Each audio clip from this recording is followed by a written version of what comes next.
Hey guys, what's up? In today's video I want to talk about a gaming unrelated topic. I want to share my thoughts on the Terminator franchise. I recently watched Terminator Genisys and I'm obviously a huge fan of the franchise. I love the first two movies, so I thought it's worth making a video about it and just share my thoughts on where the franchise might be going and why I think it probably won't work, or it will at least turn into something else that it used to be.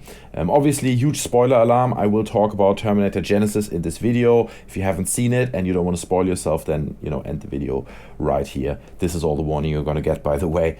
Before I get into the actual video, I kind of want to share a bit of trivia with you guys, because I found out that by 2019 James Cameron will regain the rights on the Terminator franchise due to changes in copyright law. So that means from now until 2019 is basically the window where Paramount could continue to make more Terminator movies, because as I said, afterwards they're losing the rights. And I've read different articles. One said that Genisys is already designed to be a trilogy and they wanted to make 2 more movies by 2019, which is quite a tough production schedule. I think it's very tight. Then I read another article where they said, well, Terminator Genisys didn't perform, didn't make enough money on the box office, so they're basically not producing any more movies of the series. So it's kind of up in the air, as far as I'm aware, at least. But I thought it's interesting that James Cameron will regain the rights by 2019, and really remains to be seen what he's gonna make with the franchise, right? Because if it's good in anyone's hands really to create something awesome with it, then it is probably James Cameron. But I'm not even sure he's still interested in creating a new Terminator movie. Anyway, so let's go into the main reasoning why I think the Terminator franchise will change and it just doesn't really work anymore. I'm not going to judge Terminator Genisys, the movie in general, because this is not a review, but I'm going to go more into what happened in the movie and what I think where it might lead to. So if you remember the first Terminator movies, Terminator 1 and 2, in those movies it felt very much as if time traveling is quite a major undertaking, right?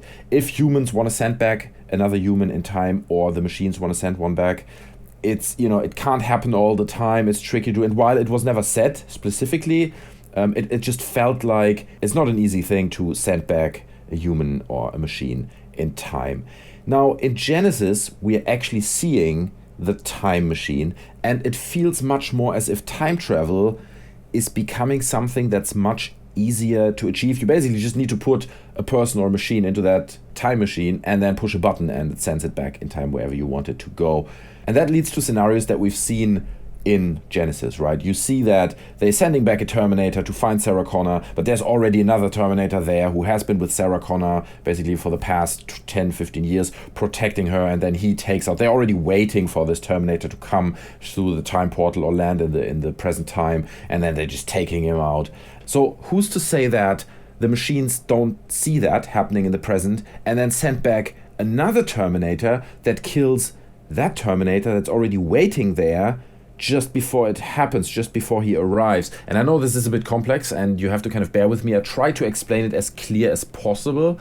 So let me give you another example, right? Let's say they send back a Terminator and he actually manages to kill Sarah Connor in another movie. Who's to say that humans didn't send back a fake Sarah Connor that is a machine, and the Terminator killed that fake Sarah Connor thinking it is the real one, and then it turns out she's still fine, the real Sarah Connor is still fine, and nothing really matters anymore. Do you know what I mean? You can always say, oh, he killed Sarah Connor. Oh no, it was just a machine because the humans knew already this would happen and that's why they sent back a fake Sarah Connor.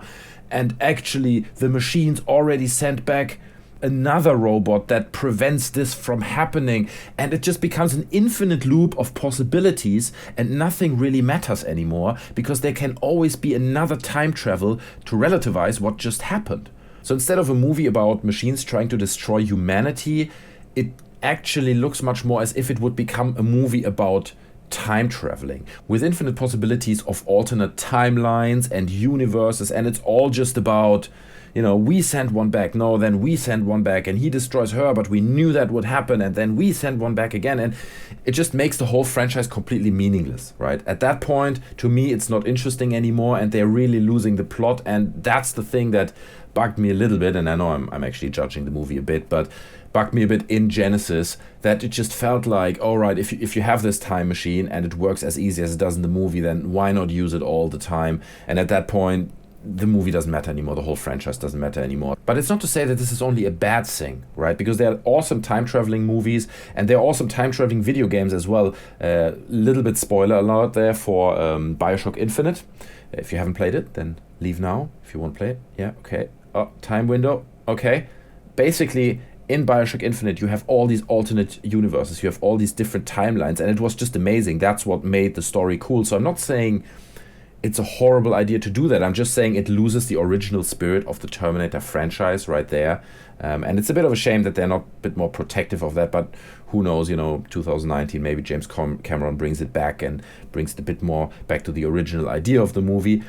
But I mean, it bears loads of really cool options. You could even imagine that in a new movie, let's say Genisys 2 or 3, however they're going to call it, they actually in a timeline of Terminator 2. So maybe there's a scene where they are in the desert, and from a distance away they're observing a scene happening that is actually happening in the Terminator 2 timeline, right? That's actually a scene with the Sarah Connor, played by Linda Hamilton, and we kind of observe a scene happening in a different timeline. So stuff like this could be cool. It's not what the original franchise was about, and it's kind of transforming.